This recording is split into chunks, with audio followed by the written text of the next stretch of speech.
My name's Tim Wu. I'm professor here at Columbia Law School. My new book is The Age of Extraction: How Tech Platforms Conquered the Economy and Threatened Our Future Prosperity. Extraction in economics refers to the taking of money from consumers or other businesses far in excess of your costs or the value provided. We have moved to an extractive economy. We have moved to an age where business spends less of its time thinking of better products and more about thinking of ways to get more money for the same products. There really has been a giant kind of bait and switch for most of us. There was a period where so many of these platforms offered a lot for very little. Google had almost no ads. Amazon for sellers had very low margins, what they charged them. I feel that the business model was, in retrospect, kind of clear, is you need to bring everybody on the platform, kind of capture them there if you can't leave, and then start the extraction project. And it's not just money, it's also data, it's your attention, it's your time.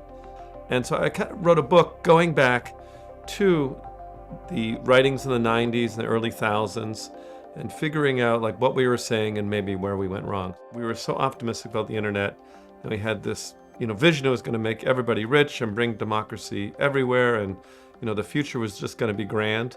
I kind of wanted to know what happened.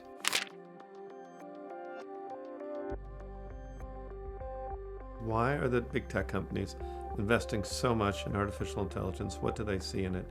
One way or another, I think the companies think they can use AI to make it so that no one ever leaves the platform. They can do that in two ways. One, the platform just is so much easier to use or does so much for you that you don't really want to leave. The other, I think we're on the edge of companies actively trying to cultivate an emotional reliance. Early versions of this are in sort of these AI companionship companies. Now they're a little more extreme and they're only about companionship, but just a little bit of emotional bonding can go a long way.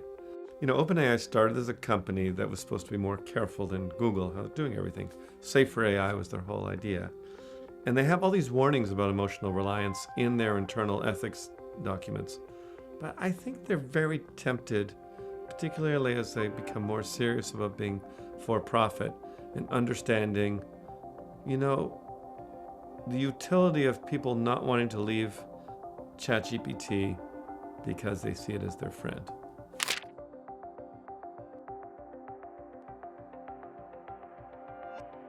When you look at the rise of authoritarian systems and dictators and tyrants, they almost always involve mass, widespread, middle class or lower discontent. And in fact, in the book, I describe a 5-step path to essentially the rise of autocracy. The first is over-monopolization of the economy. Too much of the economy dominated by too few firms. Step 2 is an extractive phase where there's a taking by an economic elite over most of the population. That leads to step 3, which is mass resentment. People feel the system is unfair and that they are losing out, not based on their individual characteristics, just based on where they are in the class system or economic pie.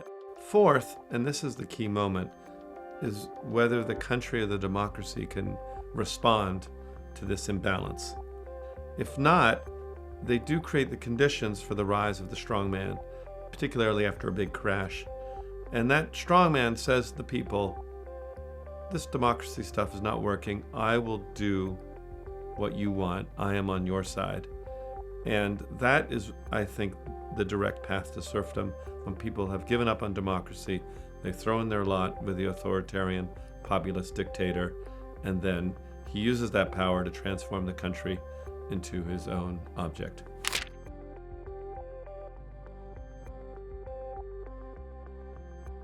I say in the book that the platforms kind of have a main character syndrome problem, where they think that they're the internet, and we've sort of let that happen. I think we need to put serious limits, almost utility-like limits, the same we did for the electric company or the railroads, and say, all right, you're running this, it's very important, but you don't get to take from the rest of the economy. In some ways, it's a race against time. But I think if we pass those laws, I do believe in the original vision. I do believe the platform is essentially still an extraordinary engine of wealth. We just need to make sure that the take or the prosperity is more widespread.